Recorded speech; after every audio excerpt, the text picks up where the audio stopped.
Muchísimas gracias por aceptar mi invitación.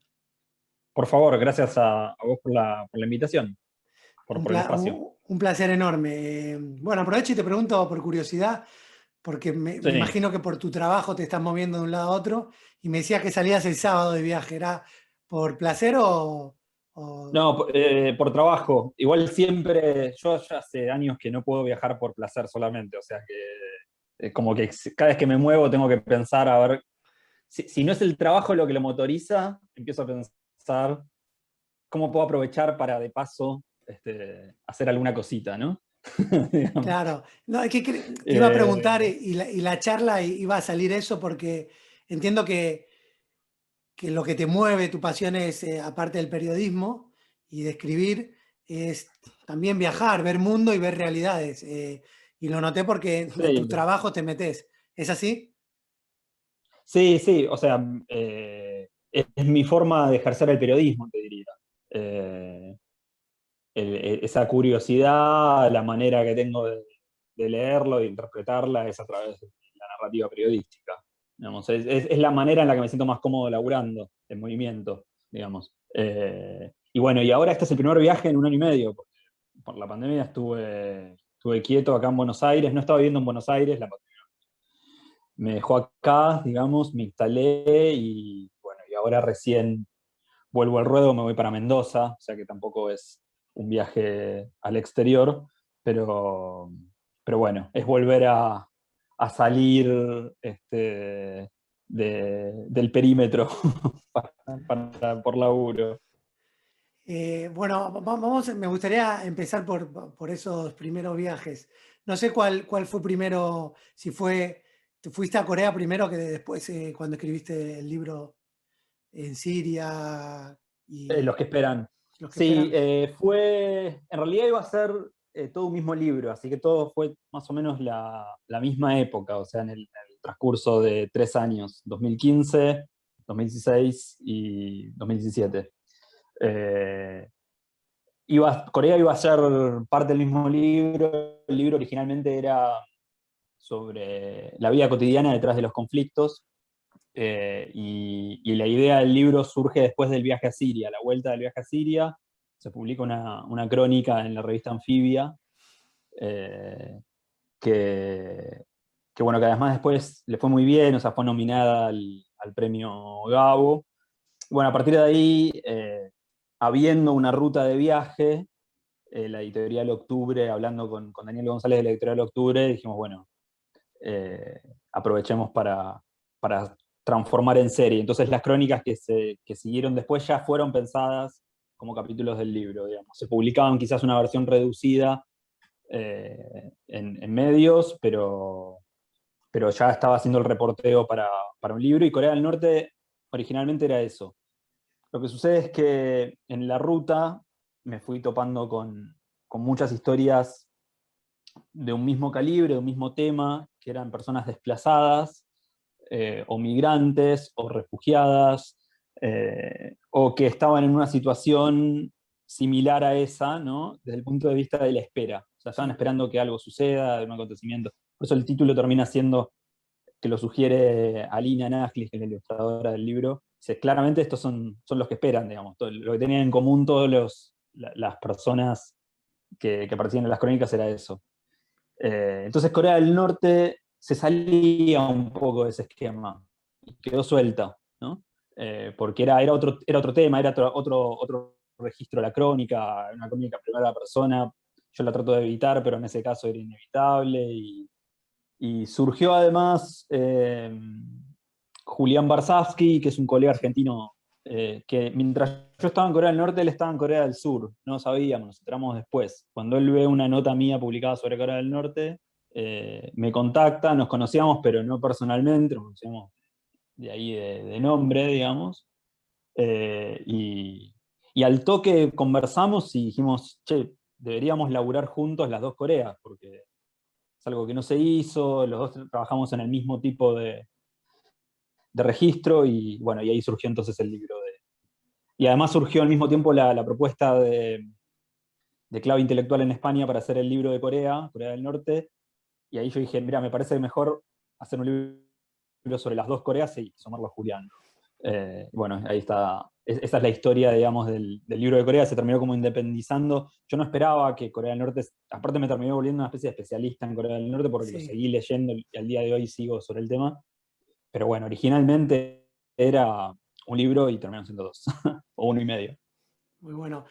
Contame, ¿cómo fue la experiencia de cómo accediste a entrar a Corea del Norte? Porque no es un viaje cualquiera.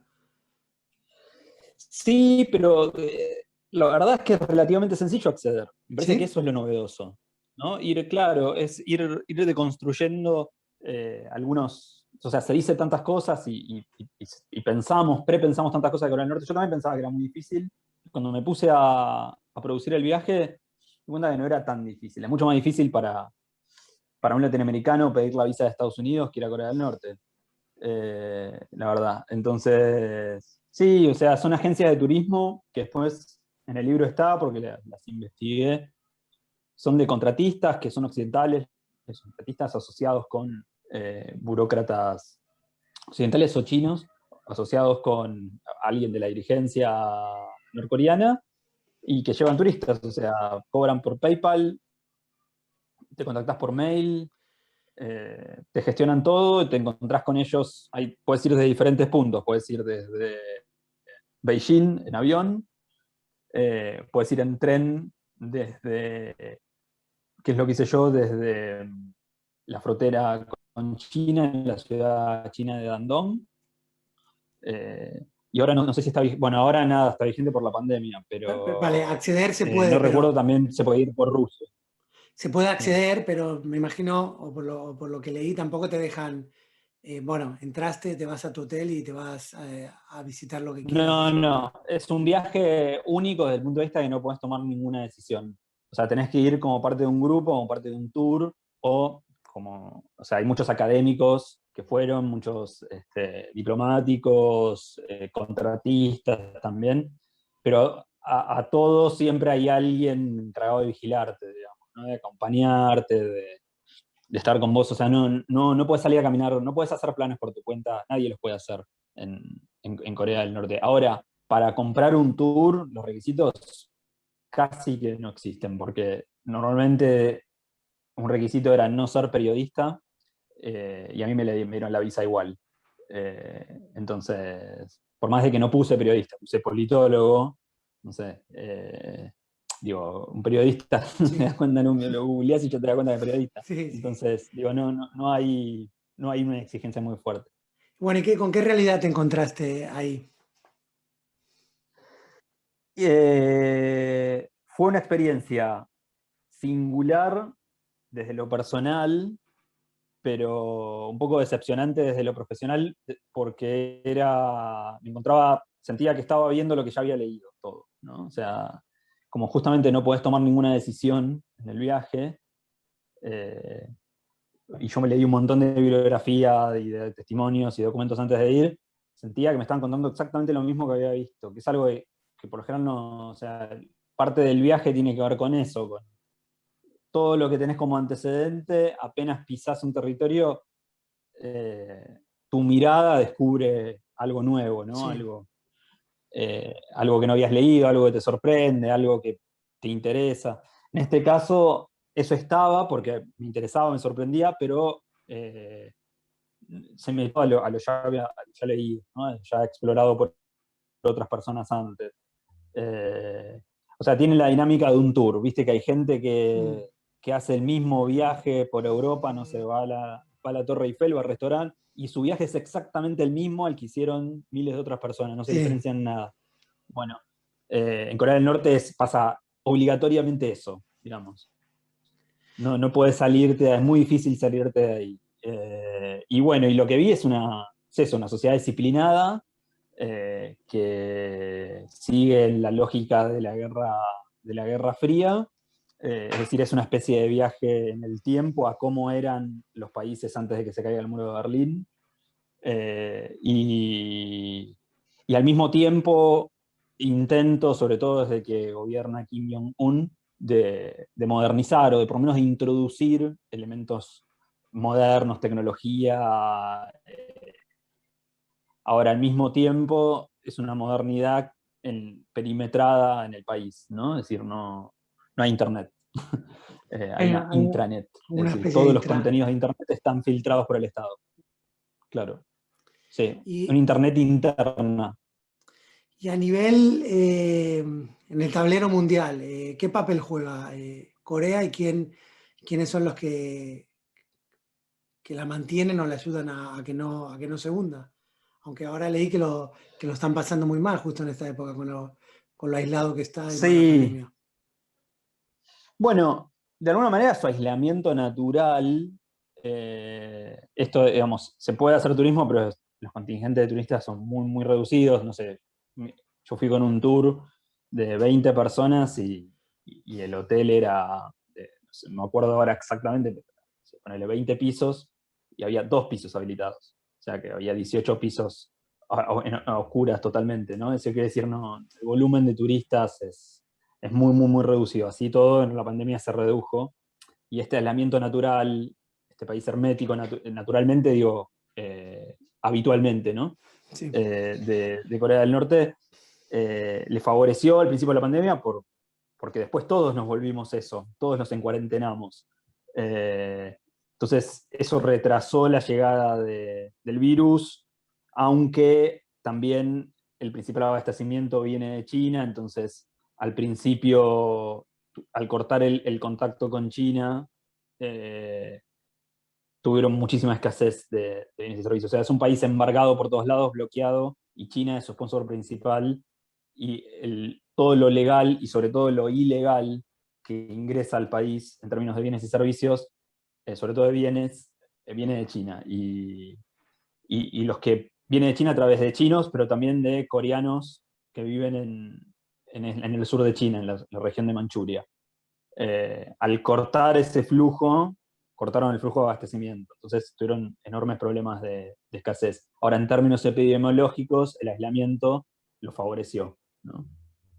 Cuando hablas de lo que entra, lo ilegal, de que ilegal por todo lo que no es legal ahí, o porque hay temas ilegales en cualquier lado. No, porque comercialmente no pueden conversar con nadie, están embargados, están bloqueados por todos lados, súper, súper embargados. Entonces, ningún país del mundo puede venderle nada a Corea del Norte porque se lo sancionan.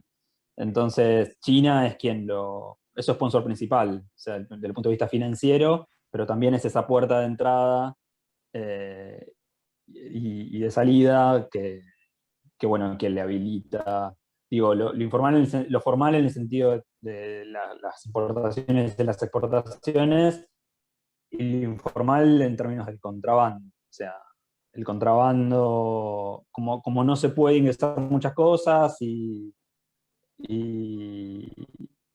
igual las consiguen de alguna puerta de entrada de todos esos bienes, es a través de ahí, de esa frontera.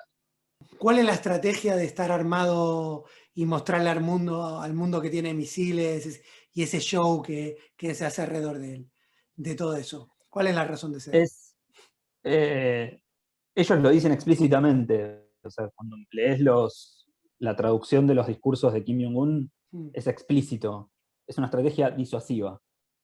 Ellos concretamente dicen que esto no tiene que ver con una intención de hacer un ataque, sino de disuadir posibles amenazas externas, ¿no? Es decir, Corea del Norte es un país pobre.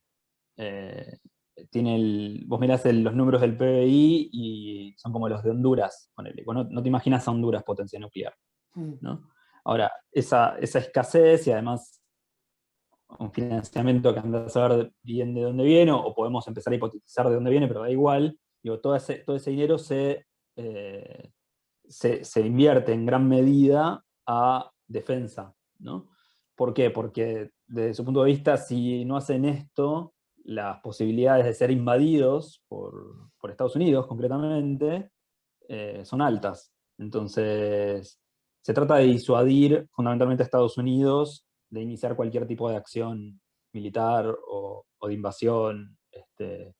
Y es eso, se arman hasta los dientes para amenazar con que si los tocan explota todo por los aires, ¿no? Básicamente esa es la estrategia. Ahora, ellos jamás o es muy difícil que se animen a hacer un ataque justamente porque la represalia igual sería, si ellos atacan, la represalia sería fatal, o sea, la diferencia de fuerza que hay entre Corea del Norte y Corea del Sur es abismal, lo mismo con Japón, lo mismo con Estados Unidos, y además, si tocan a Corea del Norte, saltaría China, ¿no?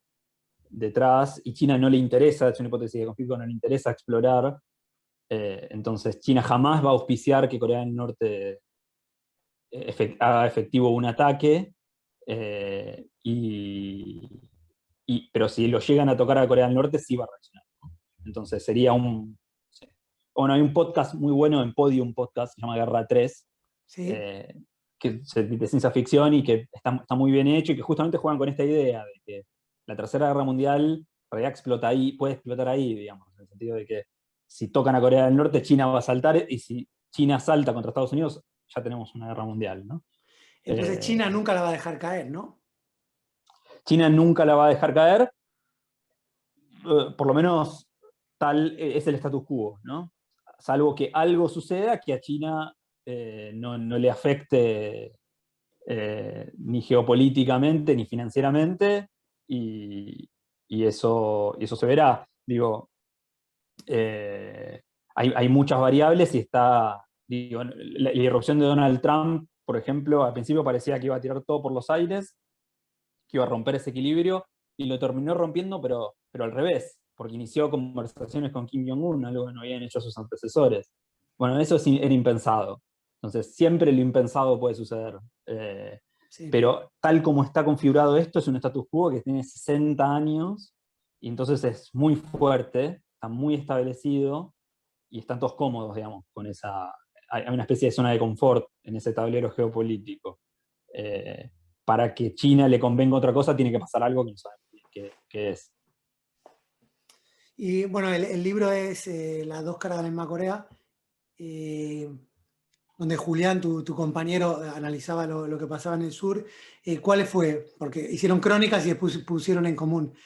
¿Qué me podés contar Sí. del resultado? Bueno, lo que parece, el título original, o sea, el de la primera edición era Dos caras de una misma Corea, y el segundo era Dos caras extremas de una misma nación, ¿no? Jugamos mucho con esta idea de que de tan opuestos terminan siendo complementarios, ¿no? Con esta idea Mm, matemática, aritmética. mm. Y, y yo creo que efectivamente es así, que esto se explica justamente por la Guerra Fría, ¿no? Eh, llevaron el comunismo y el capitalismo al extremo, pero al mismo tiempo a un extremo muy propio, es decir, eso ya no es comunismo, ya es chuche, ¿no? Sí, Ya se fue a otro lado, están en otra, digamos. Partió del comunismo, no hay como en Cuba, que vas por la ruta y ves banderas de Marx y de Lenin, o frases de teóricos comunistas. Ahí todo es, si el 100% es los tres líderes, ¿no? El abuelo, el padre, el actual líder y el actual líder. Y lo mismo en Corea del Sur, desde el punto de vista de que llevaron el capitalismo a una... Nosotros en ese tercer capítulo usamos a Byul-Chul Han, porque Byul-Chul Han tiene dos conceptos interesantes que nos permiten explicar las Coreas. Uno es el de la sociedad disciplinaria, ¿no?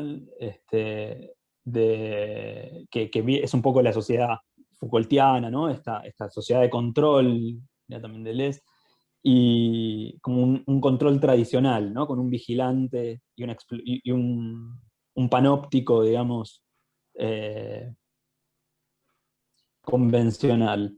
Del lado, ¿no?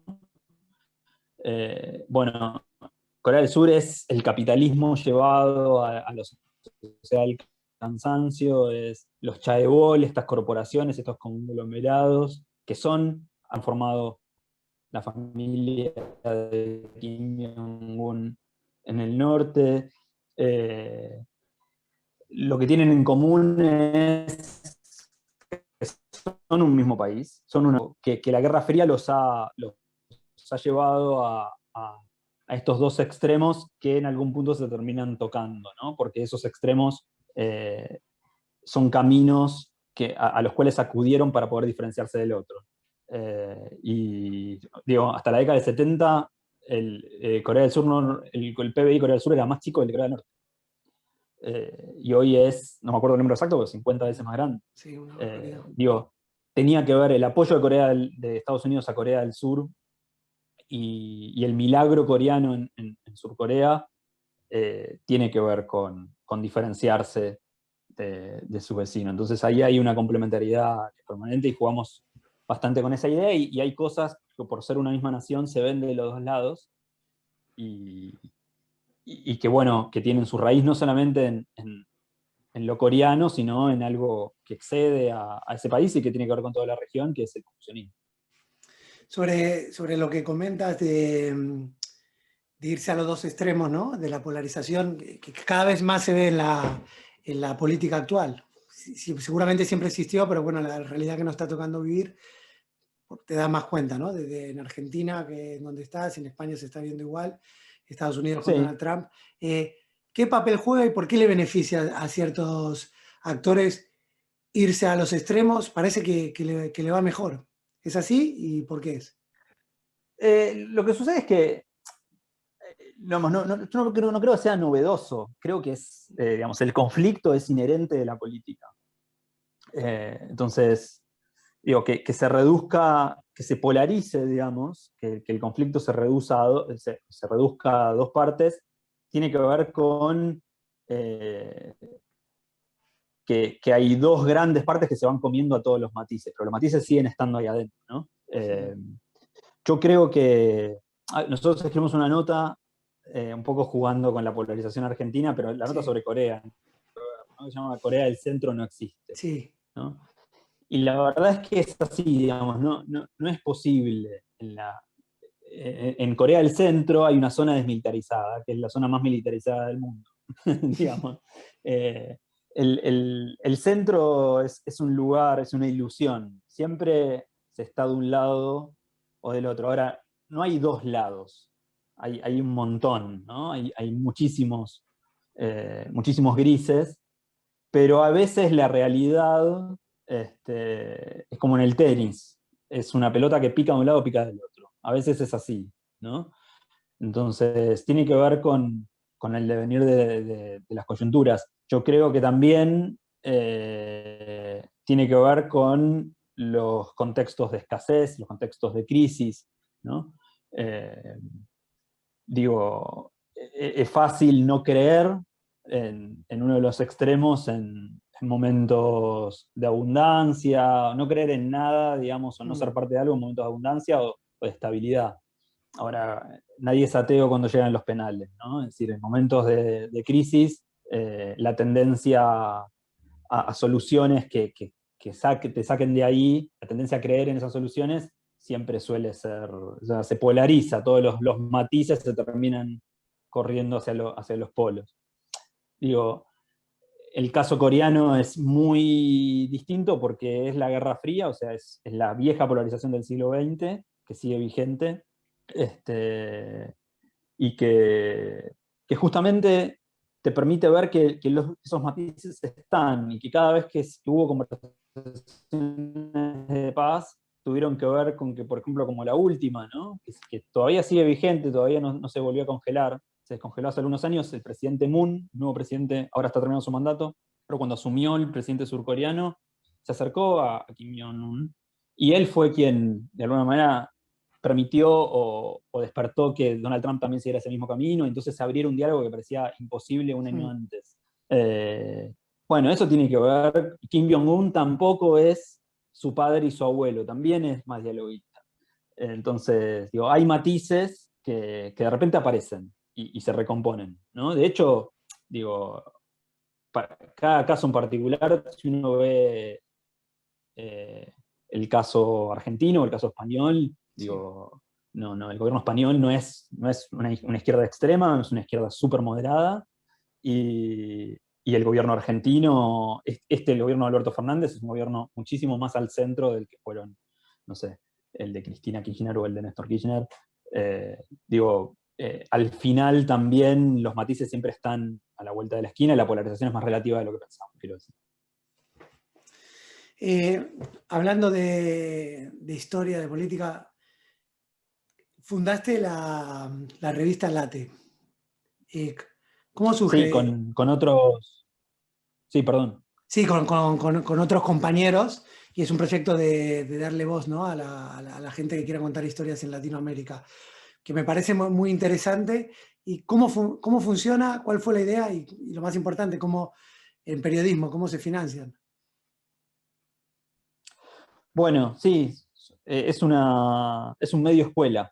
Eso responde a la última pregunta. Pregunta así. Tenemos una escuela de periodismo narrativo, de cuales surgen recursos para pagar más notas, es decir, para pagar más contenido, y donde además en la propia escuela se produce muchísimo contenido, porque la escuela es una especie de redacción, no es una escuela donde llega gente que ya tiene cierta experiencia, y son 6 meses intensivos en los cuales cada persona trabaja en una historia, con muchísima profundidad. Entonces, los resultados, por más de que los alumnos no tienen mucha experiencia sí tienen 6 editores a su disposición y 6 meses para trabajar en una historia. Entonces, los resultados suelen ser algo que no existe en el periodismo cotidiano. Eh, y entonces salen buenas notas. Y además de ahí salen recursos con los cuales pagar bien más notas, ¿no? Más trabajo periodístico. Entonces ese esquema es un esquema muy simple y obviamente hay, por ejemplo, ahora lo está haciendo Jasna Musa desde Chile, una investigación sobre el litio, con el apoyo de la Fundación Berta, que es una fundación alemana. Bueno, existen también estos apoyos por proyecto, pero es básicamente el encuentro de una red de periodistas hispanos en Latinoamérica, pero también dispersos alrededor del mundo, atravesados por este contexto de precarización, eh, pero al mismo tiempo entusiasmados por hacer buen periodismo de calidad, y periodismo de profundidad, periodismo narrativo, es decir, con herramientas de la literatura también. Sí. Y bueno, entonces armamos este esquema con el que nosotros no ganamos dinero, digamos. Ganamos dinero cuando publicamos o cuando editamos, es decir, cuando trabajamos, pero no somos los dueños, es un medio sin fines de lucro. Bueno, hablabas al principio que lo que te gustaba hacer era periodismo narrativo, y bueno, y en Late, dos de los referentes de Argentina, y después de Latinoamérica, que Leila Sí. Guerriero y Martín Caparrós, los vi, no sé exactamente qué estaban haciendo, pero cuando me metí a ver la revista vi que no sé si estaban haciendo una formación, pero bueno, tiene que ser un gusto, ¿no? Sí, Leila participa, da clases en la escuela de Late, y en la escuela de periodismo narrativo, que es la más integral, digamos, pues ahí, sobre todo ahora estamos lanzando cursos más específicos, de periodismo internacional, va a venir uno de fotoperiodismo, de redacción, etc. Y después Martín participó del café, digamos, que es café virtual, café de la comunidad Late, nos encontramos una vez por mes todos los reporteros y reporteras de Late que andamos dispersos, tomamos un café por las redes, antes de la pandemia, esto ya era así. Ah, qué bueno. Y, y bueno, y ahí habitualmente hay un invitado, y bueno, Martín vino a tomar un café con nosotros. ¿Y quién se está sumando, Daniel, a Late? ¿Son solo profesionales o gente que le apasiona y no tiene quizás esa formación académica, pero sí tiene la No, pasión? bueno, estamos abriendo cada vez más. Bueno, ahora estamos haciendo un taller de política internacional en donde en realidad puede venir cualquiera que le interese la política internacional. Digamos, no hace falta ser periodista, puede interesar porque sos un profesional de otra cosa o no sos profesional y solamente te interesa el tema. Sí, estamos ampliando. Originalmente, Late tiene como participantes de los cursos a periodistas. Originalmente eso está haciendo cada vez más grande, pero el contenido después muchas veces se reproduce en medios más masivos. Y estamos también ahí en conversaciones para asociarnos con con un medio masivo, pero bueno, sí, es un medio de periodistas cuya producción rompe eso es una botellita al mar, digamos, que termina en algún lado, ¿no? Se ha publicado en Courier Internacional en Francia, en El Espectador en Colombia, en Página 12 en Argentina, digo, eso, el contenido lo regalamos, o sea, a medios grandes para que tenga difusión, ¿no? Estuviste trabajando también en medios españoles, ¿no? No sé si españoles o franceses, y también en Argentina. Tienes la visión de los dos lados. ¿Cuál es la realidad del periodismo actual? ¿Y qué diferencia hay entre lo que viste en Europa y en Latinoamérica? Presupuestaria, fundamentalmente. Yo viví antes de la pandemia estaba viviendo en París. Sí, es un presupuesto, es otro presupuesto, digamos. En España, igual, es un presupuesto mucho menor al de Francia, por ejemplo, a Alemania o a Estados Unidos. Digo, lo pienso desde un punto de vista unitario, o sea, cuánto se paga cada nota, ¿no?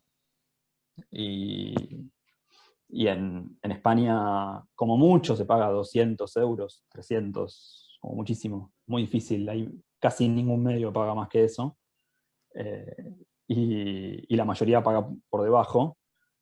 Y en Latinoamérica se paga cada vez menos. Se está pagando $100 o menos de $100 notas que llevan semanas o un mes hacerlas, ¿no? Eh, En un entonces, lugar la como principal Francia, diferencia, y en Inglaterra, Francia, y por ahí es el doble en España, por ahí. Sí, por más o ejemplo, menos. Y en Estados Unidos el triple. Sí, cuando fuiste estuviste en Siria, si no me equivoco, para sí. cuando hiciste, en zona de conflicto, ¿fuiste solo o fuiste con agencia? Es que cada lugar fue distinto. Yo igual no voy al conflicto, voy atrás, retaguardia, no.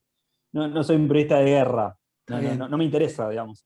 Mm. Voy a zonas seguras, o sea, lo que me interesa justamente es la vida cotidiana más allá del acontecimiento, las Sí. consecuencias del acontecimiento, digamos. Eh, pero bueno, cada viaje tiene su manera de llegar distinta. En el caso de Siria, aproveché que que se había abierto Damasco justo porque había una conferencia internacional que organizaba el gobierno sirio. eh, y entonces invitaban a los periodistas que quisieran ir a ir, entonces me anoté y me mandé aprovechando que se abrió esa ventana para poder entrar, si no era muy difícil conseguir la visa o había que mandarse por el norte de Siria, que era bastante inseguro. Eh, y ahí fui con Facundo Boscán, fotógrafo. Casi siempre trato a mí casi siempre no se puede, pero digo, me gusta mucho laburar en equipo, entonces, o laburo con o alguna fotógrafa, Facundo Boscán, Irina Ambrauskas, o con una ilustradora como Alina Naklis, o con el caso de Julián, o Pablo Linieski, que escribimos en conjunto. Eh, Siempre trato de, si se puede ir en equipo, mejor. Y después es justamente porque tenemos presupuestos reducidos, además, que no nos permiten contratar fixer en la mayoría de las veces y demás. eh, hay que hacer un laburo de investigación muy propio y hay que buscar la manera Mm. de eh, afrontar dónde parar, viajar, llegar. Hay que darse maña, ¿no? Pero justamente eso es un rasgo del periodismo latinoamericano, de Latinoamérica en general y en consecuencia de su periodismo, que es esta creatividad, el invento, le dicen en Cuba, ¿no? Darse maña Sí. o esto que en Argentina también, ¿no? Siempre le encontramos o hay una gimnasia cultural para encontrar la manera de hacer las cosas a pesar de circunstancias adversas, sobre todo económicas o escasez o demás. Creo que en general lo que tenemos en común en Late todos es eso. Sí. Sí, bueno, la falta de recursos hace que el ingenio Sí, y buscarse la vida lo supla, ¿no? Pero también me lo decía, hablé aquí en el podcast, hablé con un fotoperiodista de guerra, Ricardo García Villanova, y me decía eso, sí, que lo que se pagaba antes no se está pagando ahora, y me decía él que también, bueno, él podía, los fixers se lo buscaba él la vida, a base de contacto, de volver claro. al origen, pero que luego venía uno de la BBC con coche blindado y iba a la zona, eh, entonces sí lo comparaba. Por eso veía Sí, mucha vocación. En este caso era una persona que la vocación y la profesionalidad la llevaba a lugares extremos, porque por ejemplo a él lo secuestró el ISIS durante 6 meses y no soltó una sí, palabra para no venderse, porque cree que los importantes son los que están ahí. Entonces, claro. me apasiona mucho la gente que tiene el periodismo, la historia, y ve que los importantes son los que están ahí, ¿no? Los que esperan, como decías, o los que se quedan y no tienen otro lugar para ir. Sí, sí, totalmente. Lo que pasa es que hay o sea, el periodismo en el mundo está en crisis. Y además, el periodismo en español tiene su propia crisis, ¿no? Que está atravesado por las crisis económicas de los países de habla hispana. Eh, y entonces estamos atravesados por muchas precarizaciones, por una intersección de precarizaciones que, que hacen complicada. O sea, sí nos la ingeniamos, pero también, como decimos siempre también entre colegas, ¿no? Danos a nosotros ese auto blindado de la BBC, no te das una idea de lo que te producimos, ¿no? O Sí, sea, sí, sí. como, o sea, nos la ingeniamos, pero es como también los jugadores de fútbol, ¿no? Entrenan el potrero. Ahora, si le pones un césped perfecto, vuelan, ¿no? Bueno, está buenísimo el potrero, pero también un poquito de césped bien cortado no vendría nada mal. Late es una respuesta dentro de lo posible a eso, justamente me decía de pagar bien una onda. Decir, bueno, ¿cómo hacemos para poder laburar de esto y cobrar más o menos bien, o por más o menos lo que corresponde por hacer este trabajo? Bueno, organizémonos entre nosotros, ¿no? Y hagamos circular ese presupuesto de tal forma que alcance para producir buen contenido, ¿no? Es eso, me parece que las respuestas a esto van más por ahí. El periodismo como negocio, por eso está en crisis en todo el mundo, murió. No es más negocio el hacer periodismo. Pues no es más negocio porque era negocio cuando podías pautar en medios periodísticos, pero ahora las redes sociales ofrecen la posibilidad de segmentar el público con un nivel quirúrgico. Entonces no tiene sentido publicitar en medios masivos donde no sabes, donde tirar panfletos al aire y que le caiga a quien le cae, cuando podés perfilar exactamente a quién es tu público segmento. Entonces la publicidad es cada vez menos. Eso ha puesto en crisis al periodismo. Entonces quedan los subsidios de las grants, de las fundaciones, de los mecenas, y quedan las pautas estatales, o queda la gente. Que la gente vuelva a suscribirse, vuelva a participar de actividades organizadas por los medios, como pueden ser cursos, como pueden ser actividades culturales, libros, etc. Bueno, entonces, digo, me parece que hay que profundizar esta última parte para fortalecer, y hay muchas experiencias en España mismo, la revista 5W, lo digo en argentino, Sí. el diario.es, Sí. bueno, muchísimos. Hay muchos ejemplos en Latinoamérica también de medios que le van encontrando la vuelta para hacer periodismo de calidad y con independencia, con recursos. Pero bueno, es un momento de transición. Todavía todo eso se está gestando porque venimos de un tipo de periodismo que está muriendo, ¿no? El reto, Pero yo creo que es una amenaza y una oportunidad. Una amenaza porque se puede ir todo al diablo y puede ser todo fake news, y es una oportunidad porque, bueno, podemos hacer finalmente un periodismo que realmente no tenga ánimos de lucro, entonces va a ser un periodismo mucho más enfocado en el contenido y en su rol de servicio, aunque siempre está la tentación cuantitativa, ¿no? La tentación del clic, la tentación narcisista, etcétera, pero bueno, es eso, es un momento de transición en donde están ahí amenazas y oportunidades muy latentes. bueno, hay que sumarle también, entiendo que los que manejan la comunicación no suelen ser profesionales, ¿no? Los que son los dueños de los grandes medios de comunicación Claro, lo hacen más por negocio que por vocación. No le interesa sí, lo que me estás comentando, que creo que el reto pasa por concienciar a la audiencia de que si un día quieren tener historias más verídicas, más reales y más trabajadas, va por volver a pagar, ¿no? Que nos olvidamos todo de que hay que pagar. sí. Estoy de acuerdo, pero hay una pequeña complejidad ahí, y Hmm, es cierto que cuando el empresario es un empresario periodístico, no necesariamente es periodista, pero es un empresario periodístico, sí, sus intereses van a ser tanto empresariales como periodísticos. sí, Y si el tipo tiene un holding, cual tiene una empresa de cemento, un bingo y un medio, le Sí, da más o menos igual. O sea, lo que mira él es sí, el los balance a fin de resultados. mes, el número final, ¿no? Entonces, van a tratar de vender como sea. Eso es cierto. Ahora, Jeff Bezos es el dueño del Washington Post. Entonces, y es el dueño de Amazon. Y en Amazon, vos podés ver, en Washington Post vos podés ver notas que critican a Amazon. Digo, la noticia esta de hace poco que salió otro día de los empleados de un camión de Amazon que eran obligados a hacer pis en una botella Sí, porque estaban súper explotados laboralmente. Eso salió en el Post. Digo, hay un código que a pesar de que el empresario no tenga nada que ver con esto, se puede respetar. está bien, Y la calidad del Washington Post no la puedes decir. pero perdóname, Daniel, ¿Bezos compró el Washington Post después o fue accionista Sí. en algún momento después? O pues no lo fundó, entiendo, ¿no? Entonces dijo, lo que funciona, vamos a dejarlo que sigan funcionando. No, claro, no, lo compró recientemente. Claro, no, no. Sí, el Washington Post se llama justamente Post. No sé si en español tiene otro título, parece que no.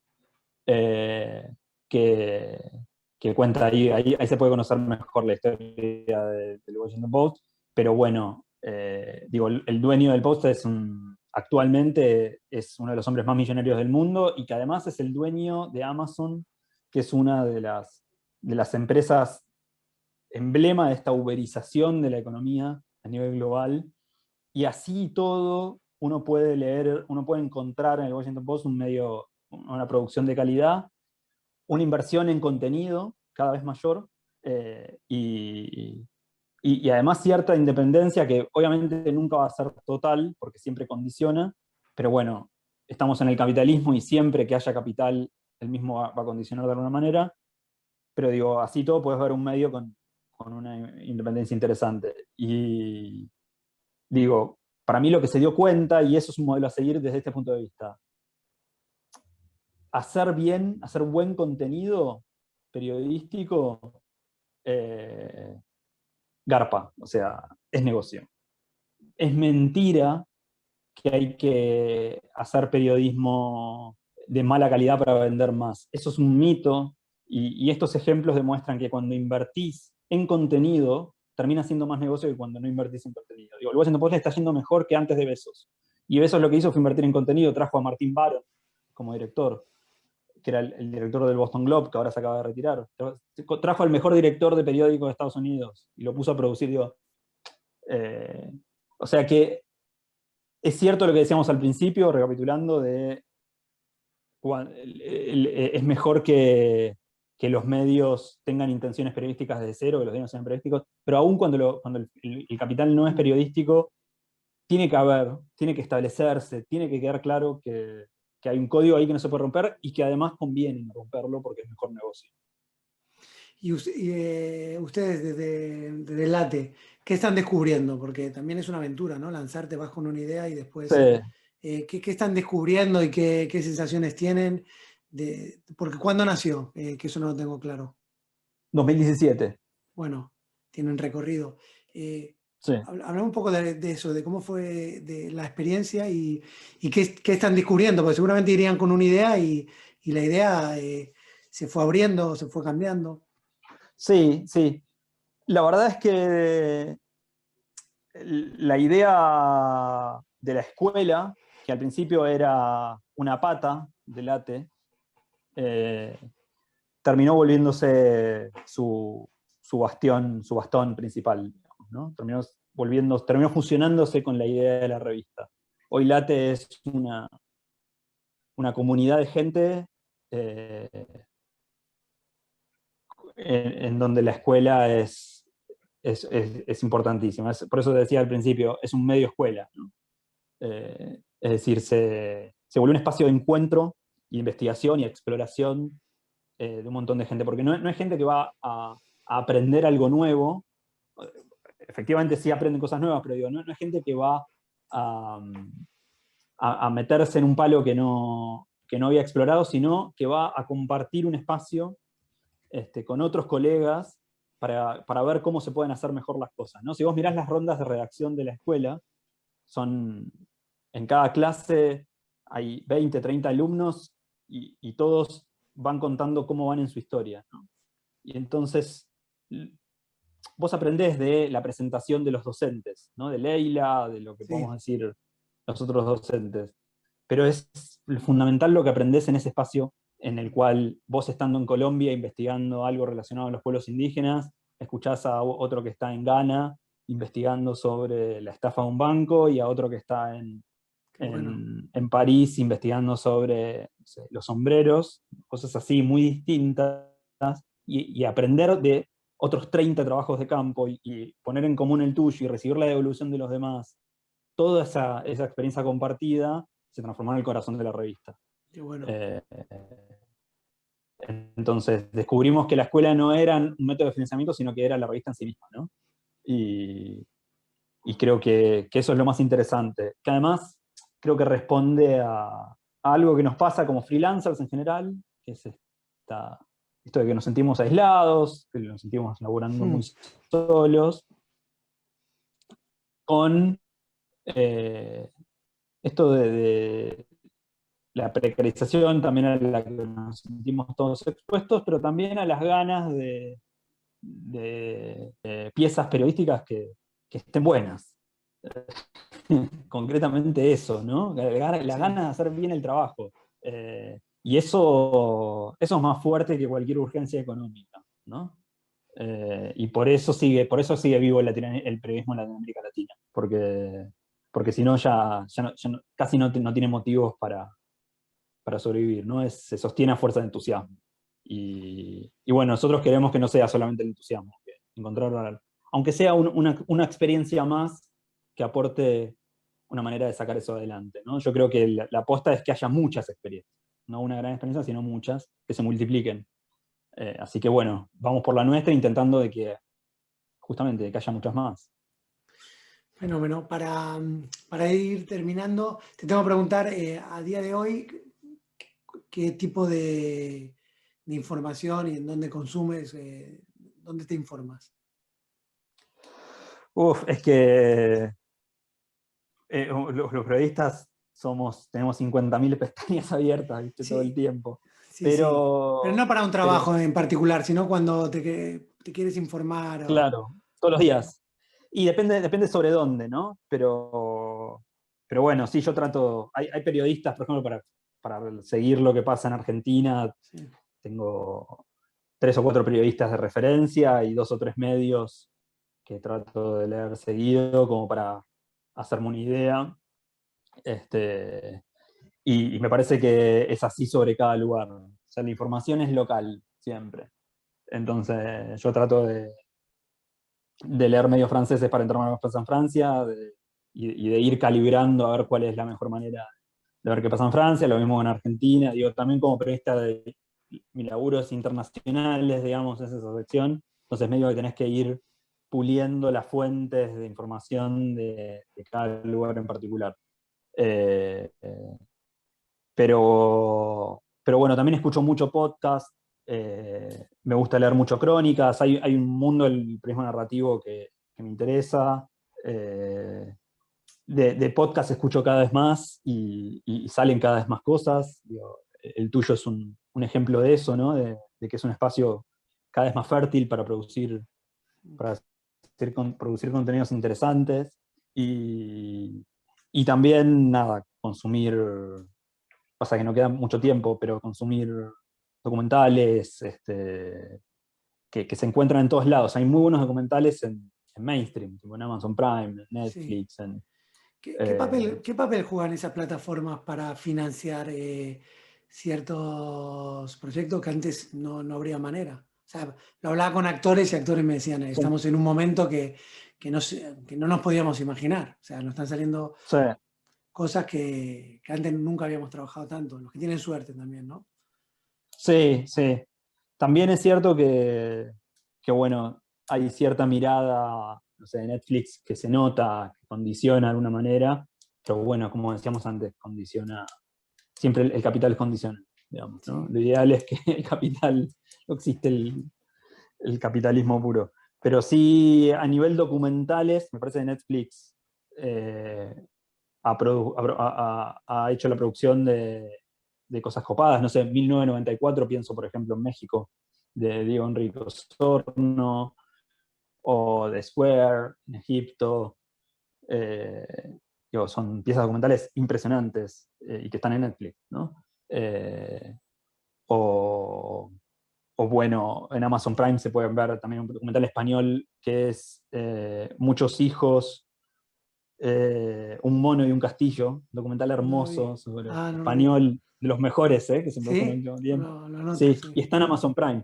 Digo, eh, sí, hay recursos para producir cosas copadas en plataformas grandes y hay que aprovecharlo. Me parece que es un momento de perfeccionar el pitch, ¿no? De perfeccionar Mm. la manera de acceder a eso.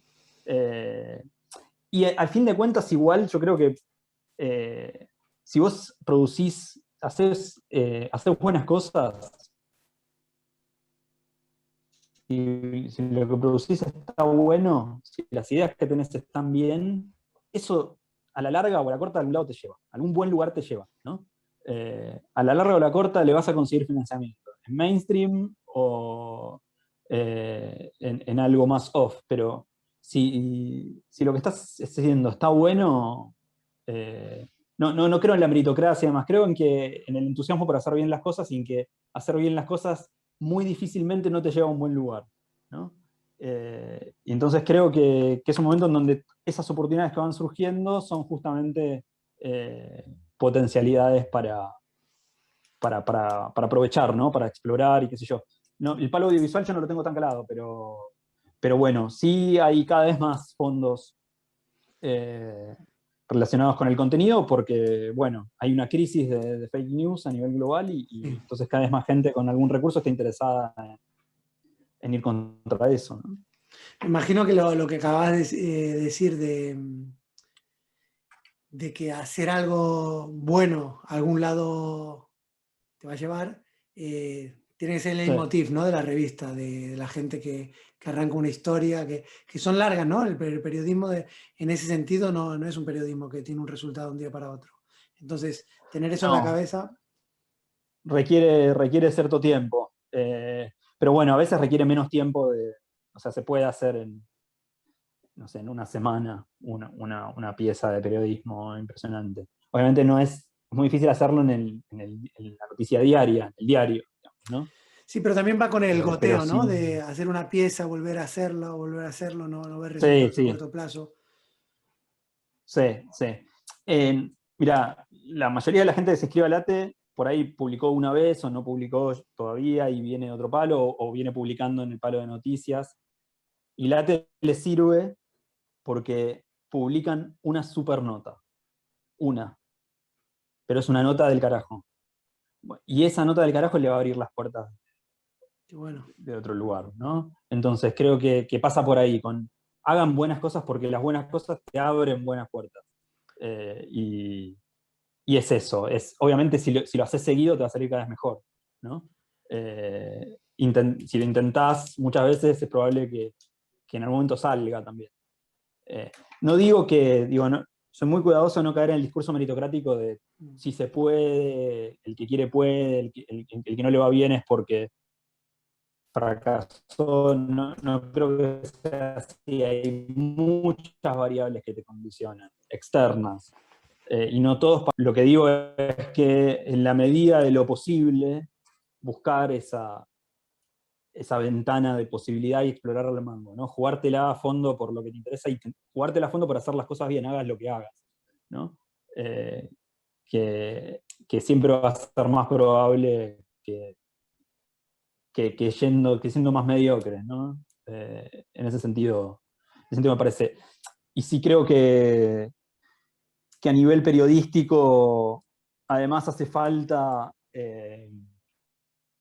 pensar más en el contenido y menos en uno, ¿no? Es una profesión muy narcisista, como pueden ser los actores o los Sí. artistas, y la verdad es que los que llegan lejos son los que hacen un buen trabajo, no los que, digo, los que son vanidosos nada más, a la larga nadie se acuerda de ellos, digamos. Nos acordamos nos acordamos de Maradona por el gol que hizo, ¿no? Por el Sí, mundial que ganó, por lo que hizo, por su obra. sí, Entonces bueno, es eso. estoy de acuerdo, La obra por sobre el autor. Sí. pero también veo que, por lo que vi que mi experiencia, los que tuvieron ego, su ego fue lo que le empujó a lucharlo, ¿no? Quiero que mi nombre, mucha gente es inteligente y sabe cómo moverse, pero veo que esa gente que también que tuvo ego, también hay que reconocerle que ese ego fue el de quiero que mi nombre salga, entonces me voy a esforzar más, voy a seguir trabajando. Entonces a veces el ego sí acompañó, creo. No es mi Sí, camino, el camino para mi idóneo, pero claro. Sí, pero no sé si es lo que empuja, me parece que es una satisfacción, o sea, a todos nos gusta recibir amor, digamos, es una búsqueda de mm, amor, al final esa, ujú, búsqueda de afecto, pero, pero no va a tener sustancia lo que haga sí, si solamente sí, lo que se busca es sí, la apariencia, ¿no? sí, sí, la autenticidad no se va a ver. Claro, no va a tener un respaldo a la larga, va a haber cierta desnudez detrás Mm. de lo que haga y eso no te da la suficiente potencia. Digo, yo no estoy dando un secreto del éxito, ni siquiera soy exitoso, Sí, ni pero te das tu nada. Lo punto que de digo es, vista. sí, lidiamos todo el tiempo con el narcisismo, sobre todo en la era de las redes sociales, y está muy bien, digo, incluso tiene que ver con autovenderse y con promocionar bien tu laburo y un montón de cosas. Lo que digo es que está muy bien eso, no es que estoy en contra, lo que digo es que eso nunca puede estar por encima del laburo que hagas. Lo más importante es lo que hagas. Y lo otro es importante, pero viene después. No, no, y lo comparto totalmente. Y al fin y al cabo la gente lo huele, ¿no? En donde está lo auténtico y lo que me Mira, vos importa. fíjate, hay gente artistas del carajo que no tienen redes sociales, ¿no? Mucha gente se pregunta cómo ser exitoso en las redes sociales, ¿no? Entonces tratan de ser influencers, Mm, de mostrarse, de hacer videos, de decir cosas, de aparecer, hasta tener muchos seguidores. Y de repente hay un artista del carajo que no tenía Twitter, se lo abre y al día tiene, no sé, sí, 200.000 seguidores. sí, Sí, pero sí. ¿cómo? ¿Cuál es tu secreto para ser influencer? Y que antes era un artista del carajo. Claro, sí, Eh, sí, sí. o sea, me parece que eso es lo que va conectado a lo que decía antes. Hacer un buen laburo Mm, hasta trae eso después de cola, ¿no? Es muy difícil que se hace un muy buen laburo, a la gente no le guste, ¿no? O no haya no tengas tu público, digamos, que interesado en eso. Entonces digo, es eso, no digo no venderlo, sino sí, de prestarle más atención a lo que hacemos, más que a cómo lo vendemos. de acuerdo. Daniel, si alguien te quiere encontrar y quiere encontrar tu trabajo, ¿cómo lo puede hacer?